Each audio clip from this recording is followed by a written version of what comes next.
Hello friends, જય શ્રી કૃષ્ણ. ગોપીસ કિચનમાં તમારું સ્વાગત છે. આજે આપણે બનાવીશું બહાર હોટલ અને રેસ્ટોરન્ટમાં મળે તેવું મંચુરિયન. તો પહેલાં આપણે મંચુરિયનની ગોળી બનાવીશું. તે માટે મેં અહીં એક કોબીજ અને ગાજર લીધેલું છે. આપણે આપણી મનપસંદ કોઈ પણ વેજીટેબલ લઈ શકીએ છીએ.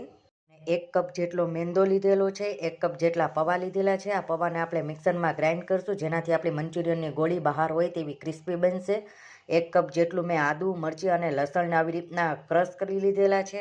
1 કપ જેટલું લીલું લસણ છે ને 1 કપ જેટલા લીલા કાંદા છે.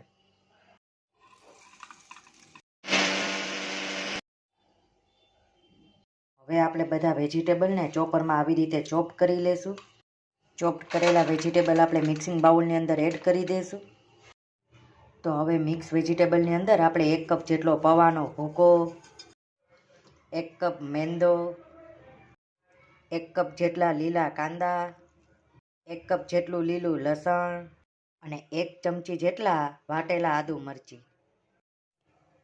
હવે આ બધા જ ઇન્ગ્રીડિયન્ટને આપણે પાણી વગર મિક્સ કરવાના છે. જેમ જરૂર પડશે એમ 2-2 ચમચી પાણી ઉમેરતા જશું. જો જરૂર ના હોય તો આપણે ઉમેરવાનું જ નથી. હવે 1 ચમચી જેટલું મીઠું અને 1 ચમચી જેટલા અચકચરા વાટેલા મરી. તો હવે આપણો લોટ સરસ રીતે બંધાઈ ગયો છે અને હવે આપણે એક સાઈડ તેલ પણ ગરમ મૂકી દઈશું ગોળીને તરવા માટે. આપણી મનપસંદની નાની નાની ગોળી જેવી આપણને ગમતી હોય તેવી આપણે આવી રીતના બનાવી લેશું.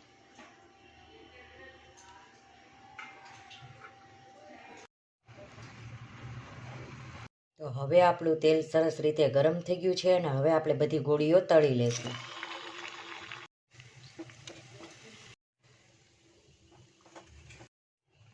તો ફ્રેન્ડ્સ, તમે જોઈ શકો છો કે આપણી ગોળીઓ કેટલી ક્રિસ્પી બની છે. તો હવે આપણે મંચુરિયનને વઘારી લેશું અને એક કડાઈની અંદર 1 ચમચી જેટલું તેલ ઉમેરી દઈશું. તેલ ગરમ થાય એટલે થોડાક કાંદા ઉમેરી દઈશું. કાંદા થોડા સતળાઈ જાય એટલે આપણે કેપ્સિકમ ઉમેરી દઈશું. હવે આદુ, મરચી અને લસણની પેસ્ટ ઉમેરી દઈશું. લીલું લસણ, લીલા કાંદા. ફ્રેન્ડ્સ, આ બધી જ વસ્તુ આપણે હાઈ ગેસ પર સાતળશું, કેમ કે કોઈ પણ ચાઇનીઝ આઇટમની અંદર વેજીટેબલનો ક્રંચ બહુ મહત્ત્વ ધરાવે છે. હવે 1 ચમચી જેટલું મીઠું અને 1 ચમચી જેટલા વાટેલા મરી ઉમેરી દઈશું.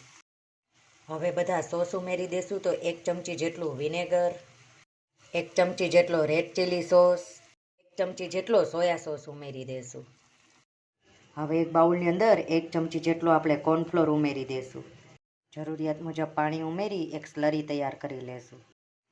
હવે સ્લરી ઉમેરી દઈશું આપણે. તો કોર્નફ્લોરની સ્લરીથી આપણી મંચુરિયનની ગ્રેવી એકદમ ઘાટી બનશે અને સ્ટ્રક્ચર પણ સરસ આવશે મંચુરિયનનું. હવે આપણે મંચુરિયનના બોલ્સ પણ ઉમેરી દેવાના છે. તો આપણું ડ્રાય મંચુરિયન તૈયાર છે ને હવે આપણે ગેસ પણ બંધ કરી દઈશું. હવે ઉપરથી સ્પ્રિંગ ઓનિયન અને ગ્રીન ગાર્લિક બંને આપણે સ્પ્રિંકલ કરી લેશું. ફ્રેન્ડ્સ, મંચુરિયન તો આપણે અવારનવાર બનાવતા જ હોઈએ છીએ, પણ જે ટેસ્ટ બહાર રેસ્ટોરન્ટમાં મળે તેવો આપણને ઘરે નથી મળતો. પણ જો અમુક ટિપ્સ સાથે આપણે બનાવશું તો બહાર જેવું મંચુરિયન મળે છે તેવું જ ઘરે બનશે.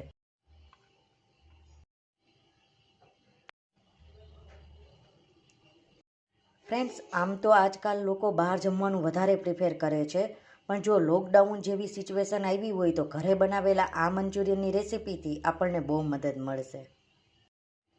ફ્રેન્ડ્સ, તમે લોકો ઘરે કેવી રીતે મંચુરિયન બનાવો છો તેની રેસિપી મારી સાથે જરૂરથી શેર કરજો.